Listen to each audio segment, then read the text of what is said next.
If your garbage disposer motor hums, but the disposer doesn't work, here are the two most probable causes. When operating normally, the garbage disposer motor rotates a grinding or shredder plate to break down the food particles.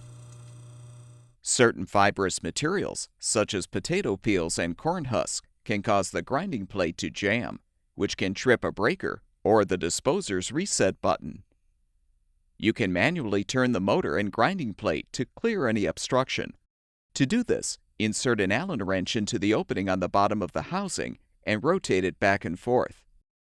If your model doesn't have an opening on the bottom, a wooden broom handle can be inserted through the drain opening to turn the plate. If you were able to free the grinding plate, but the plate still doesn't turn when the motor is on, it's likely that the motor bearings have worn out. Since the bearings cannot be repaired, you will need to replace the disposer with a new one. You can find many garbage disposer parts and accessories on our website. Be sure to enter the full model number of your appliance to find the specific part that will fit or fix your garbage disposer.